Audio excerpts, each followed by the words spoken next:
quiero ver, quiero entrar. Nena, nadie te va a hacer mal. ¿Sabías que generamos 10.000 millones de toneladas de residuos al año?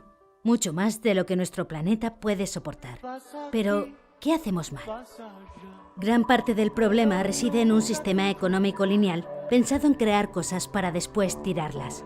En esta cadena, cada uno de los procesos mira exclusivamente por sus propios intereses y genera sus propios desechos. Para empezar, cuando se diseña un producto, solo se piensa en una cosa: producir mucho para vender mucho.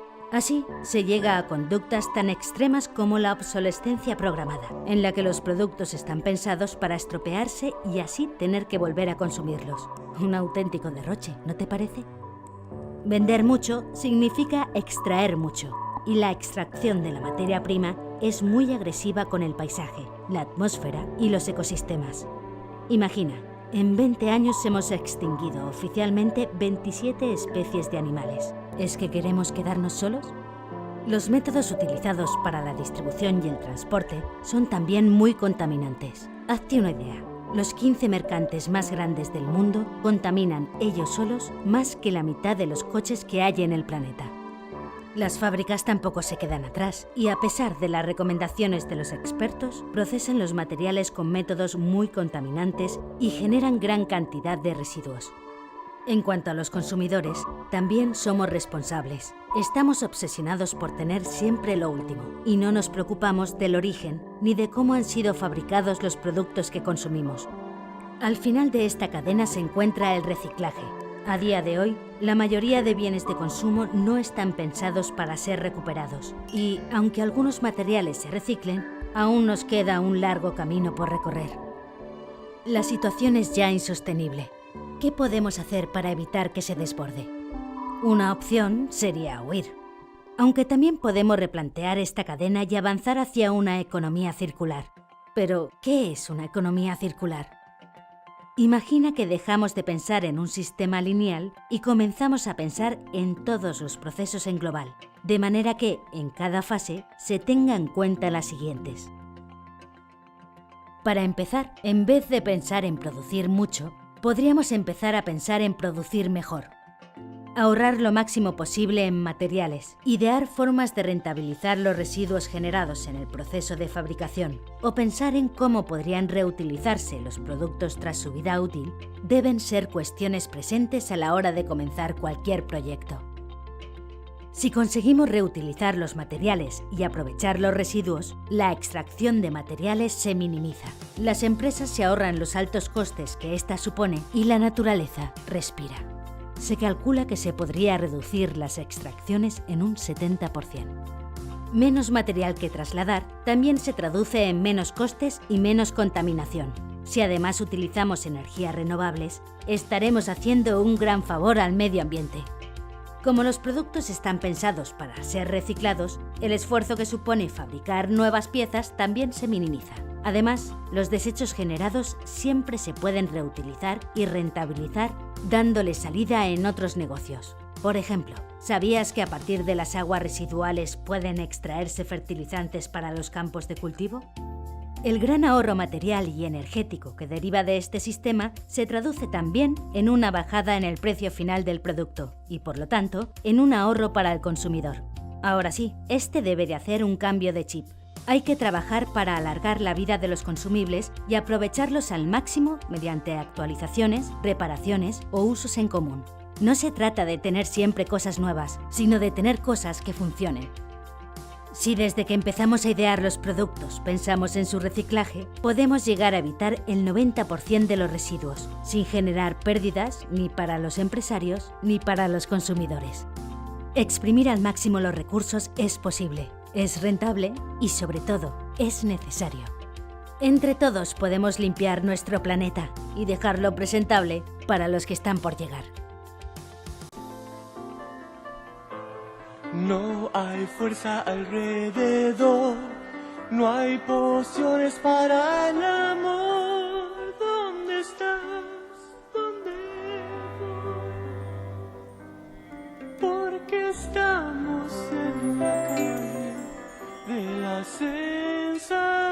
La economía hoy no es más que el reflejo del interior de los seres humanos, que tiene que ver con una búsqueda en el exterior, en el afuera, en lo material, de lo que es interno, de lo que es intrínseco al ser humano, quizás lo que llamamos felicidad, o la paz interior. La economía hoy lo que está haciendo es mostrarnos lo que es la confusión entre los medios y los fines, el buscar nuestros fines en los medios, en las cosas materiales. Ir hacia una nueva economía implica trasladar la conciencia del afuera hacia el adentro, y sin perder de la noción de que en el mundo material, tengo los elementos necesarios para la vida, para usarlos, tanto para mis necesidades de vida como también para desplegar mis dones. Y en este sentido, son mis dones y una vida de goce y de disfrute lo que me permite estar en una plenitud. Entonces la nueva economía tiene que ver con una economía en la cual todos desplegamos nuestros dones, todos podemos llevar esa buena vida, como quizás Aristóteles lo ha dicho en la política, ese buen vivir que lo han dicho los originarios americanos. Tiene que ver con reconocer estos valores, los valores humanos, sobre todo desde el adentro. Entonces mi mensaje para cada uno individualmente es retornar al interior, donde está la paz, y recordar que camino para la paz, sino que la paz es el camino. Y esta nueva economía se comienza desde la paz, volviendo al interior y accionando desde ese lugar, donde lo más importante no es la acción, sino el estado en el cual yo acciono y yo inspiro los cambios. Somos todos agentes de cambio y todos los pequeños esfuerzos son una gran marea en el total. Lejos del sol que quema de amor, te doy pan, quieres sal, nena, nunca te voy a dar. Jerga económica. Economía social y solidaria. La economía social y solidaria es una forma de organización económica que busca promover otro sistema económico, apoyándose en unos valores diferentes a los predominantes en la economía convencional.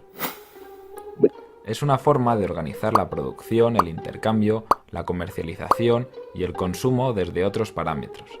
Elementos como la solidaridad, la cooperación, la equidad, la democracia y la sostenibilidad ambiental se encuentran en el ADN de esta economía.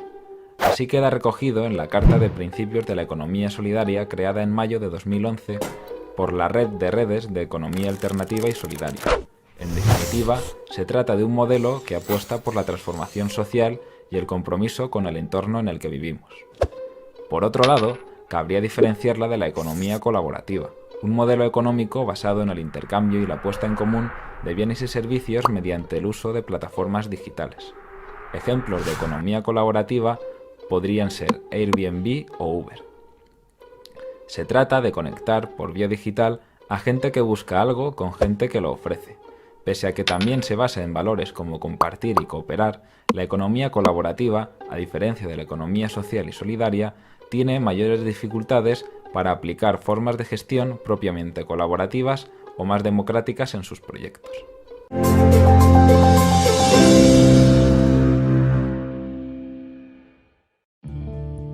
La economía social puede ser definida como una forma de producción, consumo y distribución de la riqueza que tiene como fundamento al ser humano y como objetivo la creación de valor social. Es decir, que las empresas sociales le dan más valor al desarrollo integral del ser humano que a la acumulación de capital. A diferencia de las empresas capitalistas, donde existe un dueño o grupo de dueños que tomarán las decisiones, estas sociedades se basan en principios de solidaridad, autonomía y participación democrática, donde un socio es igual a un voto. En las organizaciones de la economía social, los trabajadores se convierten en empresarios y su principal aporte es, precisamente, su propio trabajo.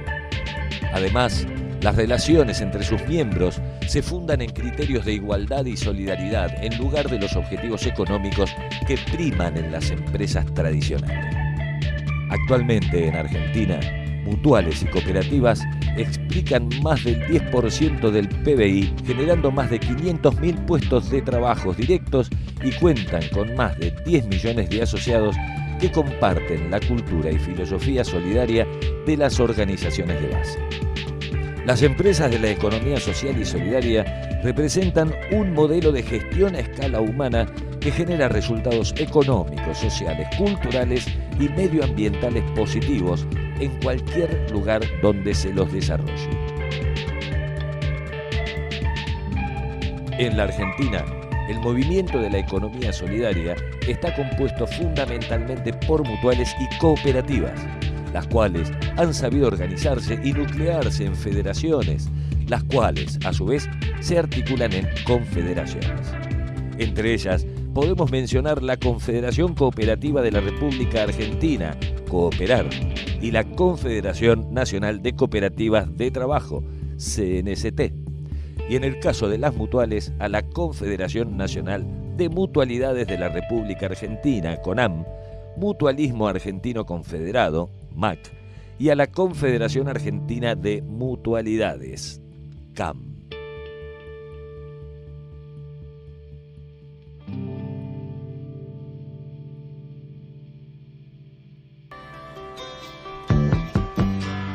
Te doy Dios, quieres más, es que nunca comprenderás. A un pobre pibe.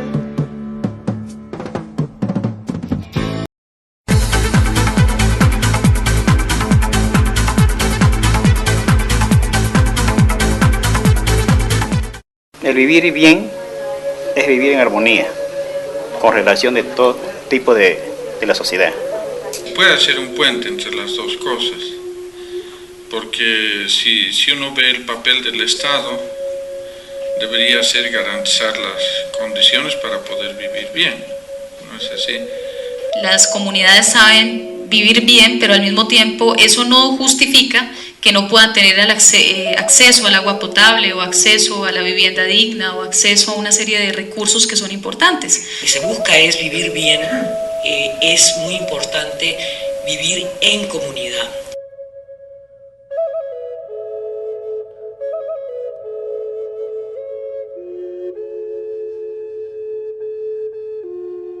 Nos encontramos reunidos aquí en el Hotel El Pueblo, reunidos con distintos especialistas, investigadores e intelectuales de Bolivia, Colombia, Ecuador y Perú, reflexionando y analizando sobre los distintos problemas que hoy en la actualidad están afectando frente al cambio climático. ¿Cómo podemos desde el pensamiento del buen vivir aportar a ese nuevo modelo de desarrollo que hoy se viene discutiendo en distintos espacios de la comunidad andina y a nivel latinoamericano? Representantes de la comunidad académica, pueblos indígenas, autoridades ambientales y ONGs de Bolivia, Colombia, Ecuador y Perú se reunieron para reflexionar y formular propuestas que contribuyan a garantizar el éxito del Programa Regional de Biodiversidad en las regiones andino-amazónicas, Programa Biocan, que impulsa a los países miembros de la Comunidad Andina, la Secretaría General de la CAN, apoyados por el Gobierno de Finlandia. Durante el taller de reflexión, los participantes coincidieron en que el modelo actual de desarrollo es insostenible y que el vivir bien es una renovada cosmovisión que se practica en los pueblos indígenas. Señalaron además que lo más importante es la armonía, el balance entre lo material y lo espiritual, la interculturalidad, el diálogo social, la participación y la distribución equitativa de las riquezas. Bueno, realmente yo pienso que el vivir bien se relaciona con el vivir en armonía con la naturaleza, con cuidar los recursos naturales, con cuidar la biodiversidad, la conservación de la biodiversidad y en relación con los pueblos, con la gente que vive dentro de estos ambientes. Creo que es importante entender que no podemos vivir bien si queremos seguir cada vez consumiendo más. Eso nos va a quitar el espacio del vecino. Eso hace que cada vez la concentración de la riqueza sea tan grande que muchos queden por fuera del beneficio de la riqueza, ¿no? Yo pienso que la CAN tiene un rol importantísimo que jugar en la conservación y en la gestión de la biodiversidad de los países andinos. y cuando hablamos de las zonas andino-amazónicas mucho más, pero ahí entra en juego el poder de negociación de la CAN para poder interactuar con otros organismos subregionales como por ejemplo la OTCA. Entonces es el momento de buscar alianzas, es el momento de buscar sinergias y de recolectar toda la información y las experiencias que ya existen en el campo para poder hacer un verdadero esfuerzo de conservación de nuestra biodiversidad. Asimismo, la sistematización de las experiencias que tienen potencialidad de generar normativa andina, el fortalecimiento de las capacidades para las negociaciones internacionales y preparar a los actores para la prevención de amenazas en la Amazonía proveniente de la minería y biocombustibles.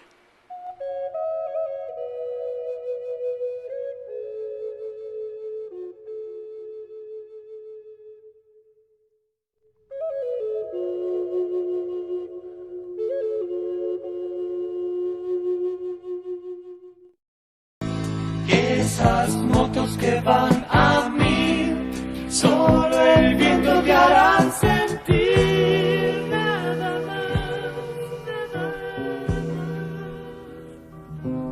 si pudieras olvidar tu mente. Lo que se supone que voy a hacer es contribuir a darle más contenido a ese interés, explicando qué es la economía social y solidaria. Y esto en una universidad tiene además que dar cuenta de qué clase de economía se está enseñando en la universidad, qué clase de teoría económica está atrás de las políticas públicas y además en qué opción es la de la economía social, en qué consiste. Porque a veces se la confunde con la economía pobre para los pobres, los pequeños emprendimientos, y estamos hablando de un sistema económico. Es una economía que se hace cargo de la producción, la distribución, el intercambio, el consumo, como cualquier economía, pero se organiza de manera que no destruya la sociedad, que no provoque una sociedad injusta, con crisis tras crisis, con exclusión, que es lo que está pasando con esta economía de mercado, que el Estado más o menos está tratando de regular, de controlar, pero que básicamente es destructiva. O sea, las políticas sociales están tratando de incluir, de reinsertar en el mismo mercado que expulsa a la gente. Entonces acá hay un problema importante del papel del Estado, el papel de la sociedad. Es social también porque la sociedad se organiza organiza su propia economía y para eso tiene que estar organizada, tiene que haber sujetos colectivos. Esta economía tiende a fragmentarnos, cada cual se las arregla como puede. Y de lo que estamos hablando es de que la sociedad se organice, no solo como sindicato, que esa ya la conocemos, sino como movimientos locales, movimientos regionales, movimiento indígena, movimiento campesino, movimientos de mujeres, la sociedad movilizada y con la idea de que es posible organizar la economía de otra manera, puede cambiar la economía, acompañada por un Estado democrático que le dé autonomía para crear, porque si queremos que un Estado diseñe en una pizarra una nueva economía y la implemente, esto no va a pasar. O sea, la respuesta de la gente va a ser pasiva, hace falta actores económicos colectivos con fuerza, con convicción, como la que planteó en el Foro Social Mundial los movimientos sociales, que afirmaron, ¿no? Otro mundo es posible, otra economía es posible, ahora hay que hacerlo. Las cooperativas, las mutuales, las redes de cooperativas y de mutuales son una vieja forma que existió acá desde que lo trajeron los inmigrantes europeos, pero antes de eso existían las comunidades indígenas, ¿no? Cuando vinieron los colonizadores o invasores, encontraron acá que la economía estaba organizada, no es que no había economía. Y se llevaron los jesuitas en el noreste, respetaron esas formas de organización. Y hoy, por ejemplo, los movimientos indígenas, las comunidades indígenas están planteando recuperar y que se reconozca ese tipo de organización. Entonces, la otra forma importante son las comunidades, que pueden ser, tal vez no tan importantes en la Argentina, pero en Bolivia y Ecuador son fundamentales para entender la economía. Después están redes, por ejemplo, las redes de software libre, las que crearon Linux. ¿Qué es eso? No es una empresa de capital, no es un pequeño emprendimiento, es una red de 40.000 programadores que a nivel global se comunican por internet, resuelven problemas de sistemas operativos, lo que sea, los ponen a disposición de los otros sin cobrar nada, toman de esa red soluciones de problemas y esto se desarrolla vertiginosamente, están todo el tiempo inventando, y eso es tecnología de punta. Entonces eso también es economía social solidaria, está basada no en la competencia, en el deseo de ganar plata, sino en la reciprocidad y el espíritu de creación, de creatividad y de oponerse a un sistema oligárquico que concentra la riqueza en pocas manos. Y es grande. En España el grupo cooperativo de Mondragón son 100.000 trabajadores, no es chiquito. Ahora está pasando por una crisis, por también parte de la crisis del gobierno del sistema global, pero han demostrado que no tiene por qué ser chica una organización de la economía solidaria. Bueno, primer beneficio que podría traer, si se le permite y que tenga los recursos, el apoyo, es que resuelva problemas que no resuelve el gran capital, por ejemplo el de los alimentos. Porque el gran capital viene acá y lo que viene es a buscar qué exportar para ganar. Y después tenemos que importar todo lo demás, ya sea de China, de otros países. En cambio, una de las cosas que puede hacer contribuir la economía popular solidaria a partir de la pequeña agricultura familiar, por ejemplo, es producir alimentos y producirlos orgánicamente, que no afecten la salud. Eso es un problema social que puede resolver esta economía. Puede resolver el problema del sistema financiero excluyente que tenemos, que solamente da crédito al consumo y a tasas altísimas. Entonces uno, como paga mensualmente, a lo mejor ni se fija cuál es la tasa, pues son tasas usurarias. En Ecuador, por ejemplo, cuando hubo una crisis bancaria, fue el sistema de finanzas locales, de cajas de ahorro y crédito, lo que salvó el funcionamiento de la economía. Entonces puede haber una contribución ahí para que el sistema financiero pueda llegar a todo lo que lo necesitan. Hay una enorme cantidad de actividades que son, ¿por qué no puede haber cooperativas de transporte, ¿no? Multiplicadas a nivel de las ciudades o lo que sea, que organicen más racionalmente el problema del transporte urbano? Perfectamente las puede haber. En América Latina, en Argentina, las cooperativas de electricidad han jugado un papel fundamental en las localidades del interior. No solo porque permitieron el acceso a la electricidad. Hoy pueden tener canales de televisión, pueden tener radio comunitaria. Desde la dictadura incluso se prohibió que pudieran tener tantas actividades, pero tienen la capacidad para hacerlo. Y están resolviendo necesidades de comunicación, de acceso a formas culturales, las viviendas. Una parte muy importante de la vivienda popular es autoconstrucción, o son cooperativas de construcción. Vean ustedes el ejemplo de Tupac Amaro, que lo tienen por acá cerca. Más allá de si les gusta la orientación política o no, se convirtió en una cooperativa capaz de construir una urbanización completa, y todo a partir del trabajo cooperativo. O sea, lo que hace falta también es un sistema que favorezca, ¿no? Esto, no un sistema que simplemente las cuente a ver cuántas son y que las controle para ver si no evaden impuestos, sino que promueva realmente esta. Entonces, acá ha habido en la Argentina el hogar obrero, o sea, era una potencia económica que daba acceso al consumo con crédito y organizaba parte de la producción. Eso quebró y no ha surgido algo equivalente, pero puede existir perfectamente. La verdad es que a mí, cuando tengo que hablar con un público, me gusta mucho semblantear, como es que se dice, mirar las caras, mirar los ojos, hacer eye contact. Y yo veo que hay mucha atención, mucha concentración, mucho interés. La gente está muy concentrada en lo que vamos exponiendo. Lamentablemente es todo muy apretado en el tiempo, entonces no ha habido suficiente tiempo de diálogo, de intercambio, además el público es muy grande. Pero yo digo que hay un eco o una demanda de este tipo de propuestas que no ha estado al alcance de este público que estuvo acá. Yo, los pocos comentarios que he recibido es que acá hay novedad. Cuando esto está desarrollado en Europa, en América Latina, en muchos, es ya una carrera de posgrado en varios países. Y sin embargo aquí como que el sistema universitario negó esa posibilidad. No digo solo la Universidad de Tucumán, tampoco la Universidad de Córdoba o en otras, la misma UBA. Hay como 5 carreras de posgrado en este momento, en la Universidad de San Martín, en varias, en Quilmes, en la General Sarmiento, donde estoy yo. Hemos impulsado una maestría en Ecuador ahora, en el Instituto de Altos Estudios Nacionales.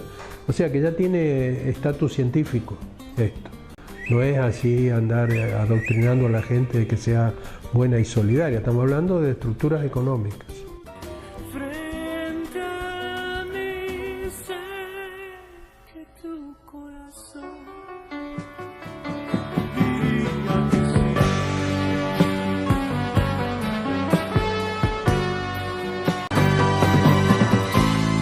No hay fuerza alrededor, no hay emociones para el amor.